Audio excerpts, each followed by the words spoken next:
sign, Aries, Leo, and Sagittarius. Kumusta po kayo guys? Okay, so fire sign.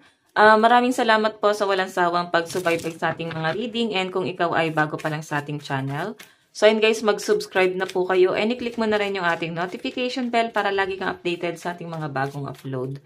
So tignan natin fire sign, Aries, Leo, Sagittarius, gabay kapalaran. Fire sign, Aries, Leo, Sagittarius, gabay kapalaran. Spirit guide. Okay, gabay kapalaran po ni fire sign, Aries, Leo, Sagittarius. So, meron po tayong sweet dreams, satisfaction, comfortable, lazy days. So, yung iba sa inyo guys, maaaring makaka-feel ka ngayon ng katamaran. Pwede ngayong araw, puro tulog lang talaga yung gagawin mo. Siguro, nung weekdays, puro trabaho talaga. Parang feeling mo wala talagang pahinga. So, ngayong weekend, nakikita ko sa inyo, para bang puyat ka. O, napuyat ka siguro, pwedeng nag-OT ka. Okay? So, yun na puro tulog ang gagawin mo. Siguro hindi ka gano'ng komportable sa pagtulog mo kasi mainit. Mainit ang panahon. Ayun, malapit na kasi ang summer. Okay? Parang gusto mo mabago yung schedule mo. Yung iba sa inyo na parang gusto mong baguhin yung schedule ng trabaho mo. Siguro panggabi ka. Tapos hindi ka kampante na natutulog ka na ng umaga. Diba? So, baliktad kasi parang di mo nakakabanding yung family mo. Tapos gising ka namang gabi. Wala ka ng mga makausap kasi tulog naman sila. So, tignan natin. Fire sign, Aries, Leo, Sagittarius, gabay kapalaran, spirit guide. So, meron tayong loss. Oh, ano to?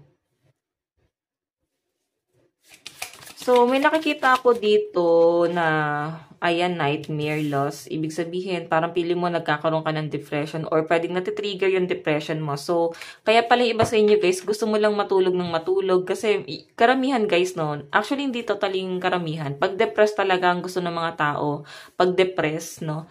Matulog ng matulog. Okay? So, siguro guys, ipahinga mo muna yung puso't isip mo. Huwag mo na masyadong i-pressure yung sarili mo. Kasi ayan, no, parang pili mo na walang ka ng isang kaibigan na matalik na kaibigan, isang kasangga. Okay, ganun yung na-feel ko and robbery. Parang pili mo hindi tama yung nangyari. Justice kasi nandito. Ibig sabihin, parang hindi dinaan sa tamang proseso yung nangyari. So, kaya parang maaaring ikinaka-down mo yung nangyayari. Pwedeng nalulungkot ka. Pwedeng sa'yo nangyayari or pwedeng sa kaibigan mo or sa kakilala or someone na malapit sa inyo, guys.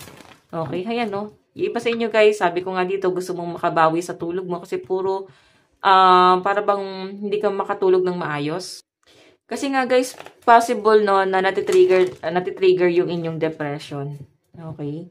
So, nandun ka sa point na nangungulila ka. Parang meron kang nami-miss na tao. Ayun, no. Hindi ka makatulog ng maayos. Hindi komportable yung pagtulog mo. So, ngayong araw, guys, babawiin mo yan. Okay. Kumbaga, yung pagod mo na itong mga weekdays, ngayong weekend, sa nakikita ko, guys, puro tulog yung gagawin mo. As in, gusto mo ng pahinga. Gusto mo ng magpahinga sa trabaho. Kasi hindi ka na nga, guys, nagiging komportable eh. Okay, so tignan pa natin. Fire sign, meron tayong fate, coincidence, sweetheart. So, iba sa inyo guys siguro, may buntis, or pwedeng parang feeling nyo lang guys buntis kasi malaki talaga yung tiyan. So, mas maganda guys na mag-exercise ka na. Kaya kasi sabi dito, faith, magtiwala ka sa sarili mo kasi pwedeng kinakatamaran mo or pwedeng wala kang tiwala kasi parang feeling mo di naman i-effect sa'yo. So, kailangan mo lang dito guys ng tiyaga kasi tingnan mo lang guys yung mga nag-exercise, diba? Umi-effect sa kanila. So, siguro, kailangan mong tunawin yung taba mo, fire sign, okay? Ayan, baka lang mo buntis pero tumataba lang pala. Siguro guys, nahihilig kayo sa pagkain. Ayan, kain ng kain. Tignan natin fire sign. Okay, dalawa yung lumabas. Alam ko.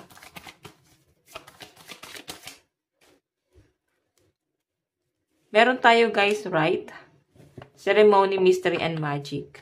Okay, so I think ito yung mga nagiging hadlang sa inyo. Sinasabi rito guys, ngayon, lalo na karmic year, mag-ingat kasi 10 times ang balik niyan sa atin. Kaya nga sinasabi rito, mag-ingat sa mga hakbang, baka kasi hindi ka aware na may mali ka nagagawa, tapos parang bigla kang hinampas ng 10 times na karma. Okay?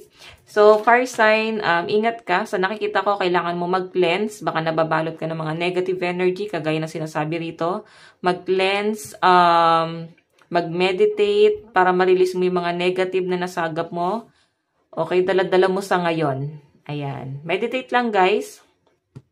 Okay? So, titingnan natin ano pang ipapakita ng inyong gabay kapalaran. So, ang lucky number nyo, guys, is 39, 13, 75, 10, 21, and 18. Busog muna natin ito dito. Okay.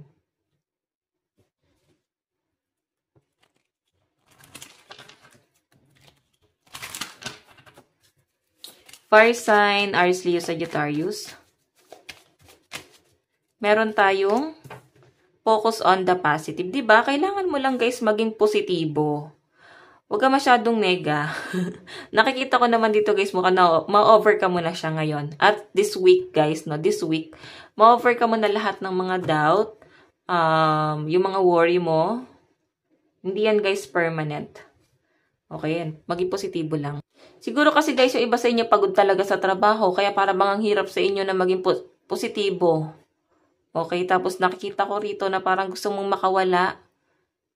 Parang meron kang isang sitwasyon na parang feeling mo stuck.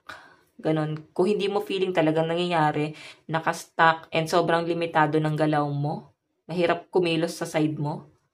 Okay, so I think kaya guys natitrigger yung depression mo. Kailangan mo daw guys, ayan, mag-meditate and tignan mo lang yung mga bright side, no? Kahit na sobrang negative na ng paligid mo. Maging ano ka lang, think positive lang. So, tignan natin guys, meron tayong unleash your kindest self. Yung iba sa inyo guys, mabait naman talaga. Likas na talaga sa mga fire sign na pagiging mabuti, mapagbigay. Yung tipong kahit kayo na inaagrabyado, fire sign. Ayun, no, totoong tao kasi talaga ang mga fire sign. Ayun, sinasabi, be real.